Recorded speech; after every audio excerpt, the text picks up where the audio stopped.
નમસ્કાર. Real power ન્યૂઝમાં આપનું હાર્દિક સ્વાગત છે. સૌથી પહેલા નજર કરીશું આજના મુખ્ય સમાચાર ઉપર. કરજણ તાલુકાની સરકારી પ્રાથમિક શાળાઓમાં શિક્ષકોની અછતને કારણે શિક્ષણ વ્યવસ્થા સામે ગંભીર સવાલો ઊભા થયા છે.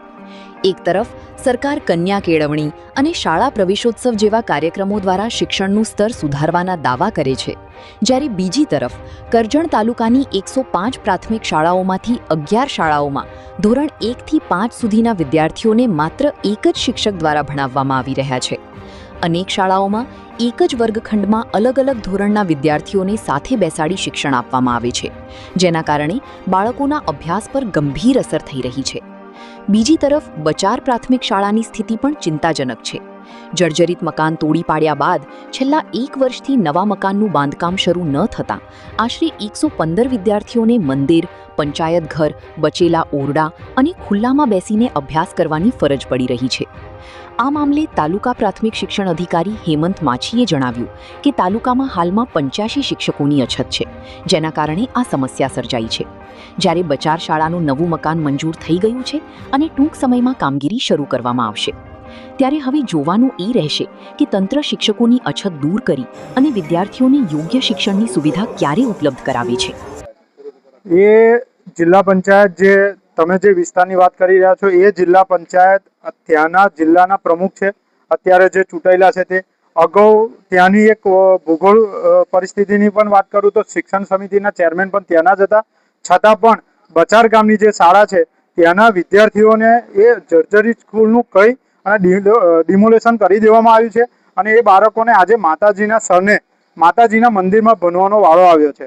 એટલે પ્રાઇવેટીકરણ તરફ આ જિલ્લા પ્રમુખ પણ લઈ જઈ રહ્યા હોય એવું દેખાય છે. અને છેલ્લા એમના જ વિસ્તારની અંદર ઘણી બધી શાળાઓ, મને જાણ છે ત્યાં સુધી 11 જેટલી શાળાઓ એવી છે જે 1 થી 5 ધોરણની અંદર શિક્ષક જ નથી, એક જ શિક્ષક દ્વારા ભણાવવામાં આવી રહ્યું છે અને શિક્ષણ આપવામાં આવી રહ્યું છે. છેલ્લી 11 શાળાઓની અંદર જિલ્લા પંચાયતના પ્રમુખ કહેવાય, જેમની અંદર એમના મત વિસ્તારની અંદર જ આ અંધારપટ છે. દીવા નીચે જાણે અંધારું હોય એવી પરિસ્થિતિ ઉત્પન્ન થઈ છે. શું માંગ છે તમારી? આ જે 11 શાળાઓ છે તેમજ આ જે ડિમોલેશન કરી નાખેલી શાળા છે એની તાત્કાલિક ધોરણે આ છોકરાઓને પૂરતી શિક્ષણ વ્યવસ્થા ઊભી કરવામાં આવે, જેનાથી જે 1 થી 5 ધોરણની અંદર શિક્ષકોની જે જરૂરિયાત છે એ વહેલામાં વહેલી પૂર્ણ થાય. હું બચાર ગામનો વતની પટેલ વિમલભાઈ કાંતિભાઈ.